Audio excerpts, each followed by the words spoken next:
Kumusta mga katropa? Pag-usapan natin, Golden State Warriors sasabak na sa Western Conference Finals matapos ang 2 seasons. Splash Brothers na si Steph at Klay gumawa ng history sa Game 6. At sino kaya sa Dallas Mavericks at Phoenix Suns ang mas pabor na makalaban ng Golden State Warriors? Tara na at ating pag-usapan ang mga update na iyan. Matapos ang pagpapahiya ng Grizzlies Memphis sa Golden State Warriors noong Game 5 sa kanilang home court, ay pinagpahinga naman sila ng Golden State ng tuluyan sa serye matapos nitong manalo sa Game 6. Bagaman hindi ito ang inaasahan ni Shaquille O'Neal na 30 points na kalamangan, pero ang malaga ay naipanalo nila ang laban upang mag-advance na sa Western Conference Finals. Pero sa mga nakapanood ng laban ay mula first hanggang third quarter ay iisipin mong mayroon pang Game 7 dahil sa dikit lang ang laban. Pero sa huling 5 minuto nang natitira ng fourth quarter matapos ang turnover galing kay Dillon Brooks ay nag-umpisa na nga ang 18-2 run ng Golden State Warriors upang ma-outscore nila sa fourth quarter ang Memphis ng 32 points against sa 19 points lang ng Grizzlies Memphis. Isa sa mga highlights ng laban na talagang literal na umangatay ang rebounding sa panig ng Warriors dahil nakapagtala sila ng impresibong 70 rebounds kumpara sa 44 lamang ng Memphis. 25 nito ay galing sa offensive rebounds. Mukhang umakma ang desisyon ni Coach Mike Brown na isama sa starting lineup si Kevon Looney para tapatan ng big men ng Memphis kagaya ni Steven Adams.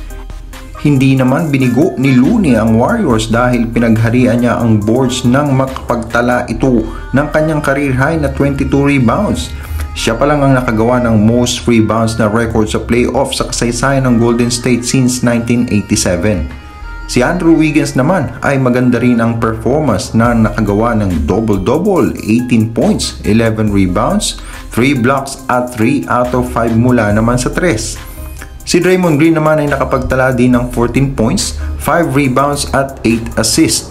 Kasama dyan ang 4 points niya noong 18-2 run nila sa huling bahagi ng fourth quarter.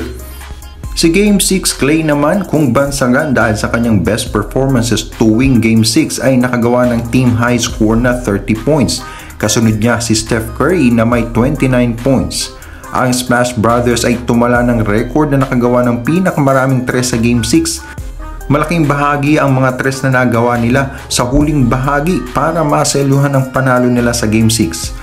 Si Steph Curry ay nakagawa ng 29 points, 7 rebounds, 5 assists, may 1 steal at 2 block at nakagawa ng 6 na 3. Si Klay naman ay nakagawa ng kabuuang team high na 30 points, 8 rebounds, 3 blocks at 8 out of 14 mula sa 3. Sa ngayon ay magpapahinga muna ang Warriors habang hinihintay nila kung sino sa Dallas Mavericks at Phoenix Suns ang makakaharap nila para sa conference finals.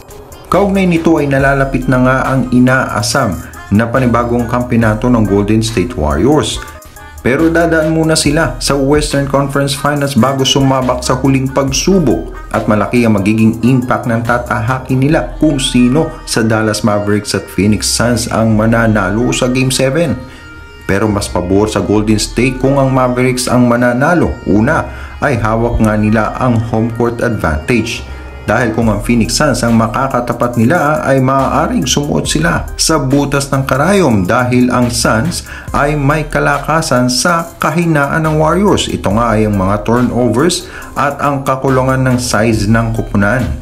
Ang Suns ay pang-anim na nakapag-force ng turnovers sa kanilang mga kalaban at meron silang legit na two-way center na si DeAndre Ayton. Pero ano sa tingin nyo mga katropa? Sino sa tingin nyo ang mas karapat dapat na makalaban ng Golden State? Mag-comment lang po.